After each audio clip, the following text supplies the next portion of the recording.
नमस्कार, स्वागत है आप सबका राजनीति के इस अखाड़े में। मेरा नाम है अजय सेठिया। मित्रों, नरेंद्र मोदी मदमस्त हाथी की तरह अपने एजेंडे पर चल रहे हैं। राहुल गांधी ने भविष्यवाणी की थी कि 6 महीनों में मोदी सरकार गिर जाएगी।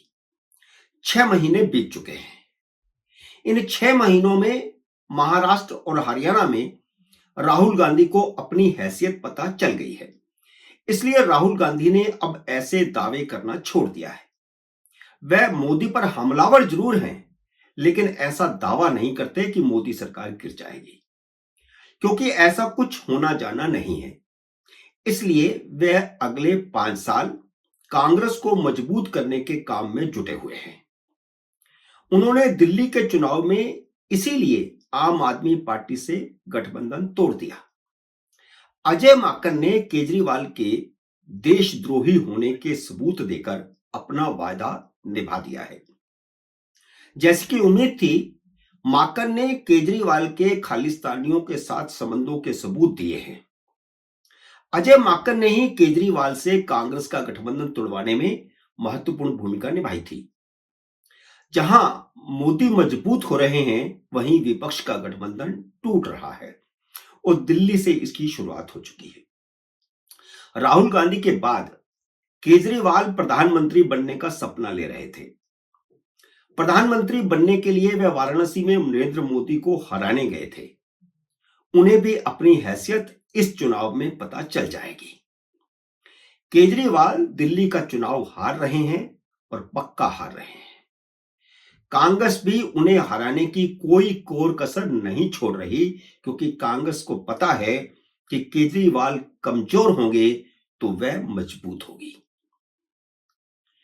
राहुल गांधी भले ही बीमारी का बहाना लगा करके दिल्ली में केजरीवाल के खिलाफ प्रचार नहीं कर रहे, लेकिन अब उन्हें चुनाव मैदान में कूदना पड़ेगा, प्रचार करना ही पड़ेगा, क्योंकि अजय माकन ने अब जंग को और तेज कर दिया है।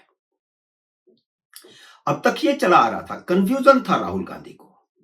वे दिल्ली में बीमार हो जाते थे, लेकिन मध्य प्रदेश में जाकर के ठीक हो जाते हैं। जिस कांग्रेस ने पूरा जोर लगाकर डॉक्टर अंबेडकर को 2 बार हराया, जिस डॉक्टर अंबेडकर के जन्म स्थान मध्य प्रदेश के महू में उनका स्मारक तक नहीं बनाया, दिल्ली के चुनावों के चलते गांधी परिवार का सारा कुनबा महू पहुंच गया। क्योंकि दिल्ली की 12 अनुसूचित जाति की सीटें बहुत महत्वपूर्ण है, जबकि 27 जनवरी को न बाबा साहब अंबेडकर की जयंती थी, न निर्वाण दिवस था। केजरीवाल ने 10 साल दिल्ली के दलितों को धोखा दिया। उससे पहले 15 साल तक कांग्रेस ने धोखा दिया। इस बार दिल्ली की 12 आरक्षित सीटों में से कम आधी सीटों पर मोदी का डंका बज रहा है। पूर्वांचली, दलित, सिख, जाट सभी केजरीवाल के खिलाफ खड़े हो चुके हैं। केजरीवाल की सरकार नहीं बनने जा रही। दिल्ली का मीडिया भले ही कितना भी डंका बजाए, भले ही कांग्रेस की 5-7 सीटें आए और दिल्ली में 2013 जैसा नतीजा भी आए, तब भी कांग्रेस 2013 वाली बेवकूफी नहीं करने वाली, यह तय मान लीजिए। अगर हंग असेंबली आती है तो फायदे में भाजपा है, क्योंकि फिर उपराज्यपाल का शासन चलेगा। 6 महीने बाद चुनाव होंगे तो केजरीवाल का पट्टा फिर साफ हो जाएगा। वैसे उम्मीद यही है कि भारतीय जनता पार्टी को बहुमत मिल जाएगा। केजरीवाल की हार मोदी को अगले 2 साल तक राहत देने वाली होगी। मोदी ने अगले 2 साल का एजेंडा तय कर लिया है। इन 2 सालों में कई बड़े बड़े काम होने हैं, जिसकी आप कल्पना नहीं कर सकते। 27 जनवरी से उसकी शुरुआत हो चुकी है। 27 जनवरी को 2 बड़े काम हुए हैं। पहला काम, हिंदुओं की भावना के अनुरूप ट्रायल के तौर पर उत्तराखंड में कॉमन सिविल कोड लागू हो गया है। पुष्कर सिंह धामी भले ही विधानसभा का चुनाव हार गए थे, लेकिन भाजपा ने बड़ी रणनीति के तहत उन्हें ही मुख्यमंत्री बनाया और वह फिर उपचुनाव जीते। धामी के नेतृत्व में गोवा के बाद उत्तराखंड यूनिफॉर्म सिविल कोड वाला पहला राज्य बन गया है। गोवा में पहले से ही कॉमन सिविल कोड लागू है और जब गोवा की आजादी हुई तभी उससे पहले भी लागू था, तो बाद में वहां लागू रखा गया। इसका नतीजा यह निकला है जो उत्तराखंड में हुआ है कि देवभूमि में भाजपा का डंका बज गया है, क्योंकि पिछले 1-2 साल से लगातार चर्चा हो रही थी कि कॉमन सिविल कोड आ रहा है, कॉमन सिविल कोड आ रहा है। मंत्रिमंडल ने उसे मंजूर भी कर दिया, सब हो गया और तय हो गया कि 27 से होने वाला है। तो इसका नतीजा यह निकला है कि अभी अभी उत्तराखंड की 11 नगर निगमों के चुनाव हुए हैं, जिसमें से 10 पर भाजपा का मेयर बना है। 11वां मेयर भी कांग्रेस का नहीं बना, बल्कि श्रीनगर की मेयर एक निर्दलीय बनी है। कांग्रेस अपने रसातल की ओर आगे बढ़ रही है।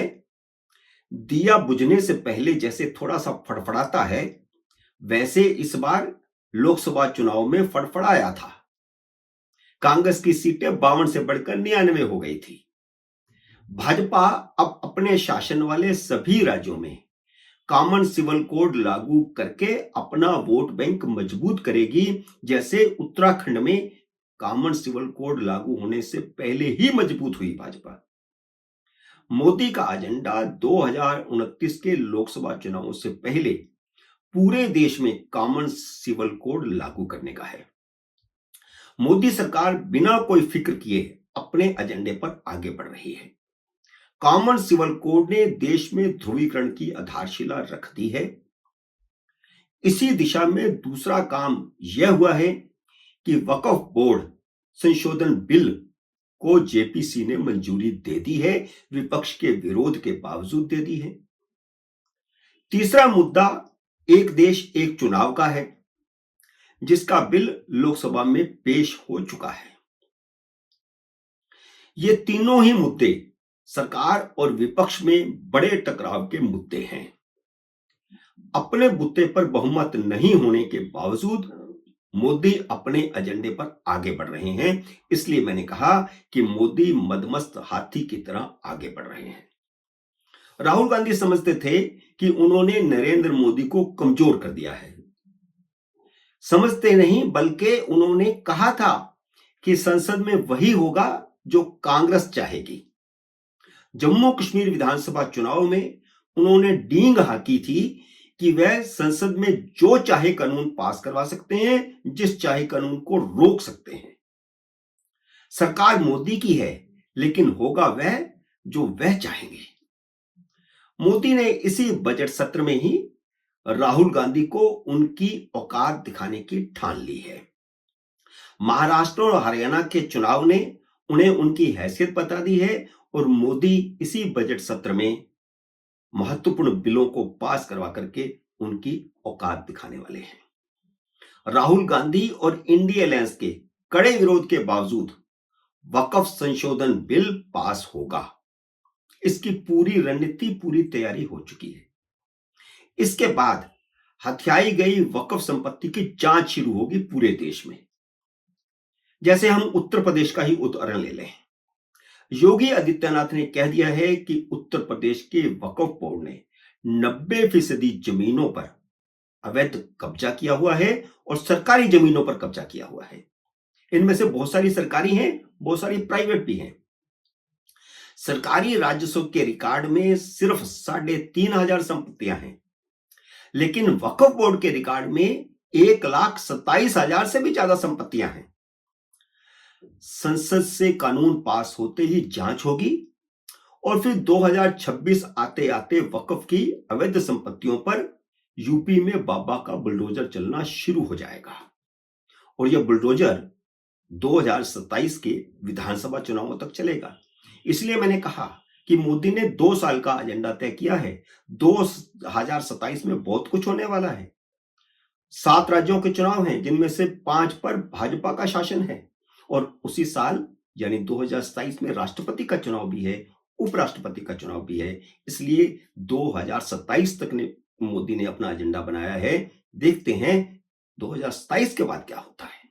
मित्रों, उम्मीद है मेरा ये वीडियो आपको पसंद आया होगा। इसे लाइक और शेयर कीजिए। अगर आपने मेरे YouTube चैनल को अब तक सब्सक्राइब नहीं किया तो कृपया सब्सक्राइब करके अपना आशीर्वाद दीजिए। जल्दी मिलते हैं अगली वीडियो में किसी अन्य विषय के साथ। तब तक नमस्कार।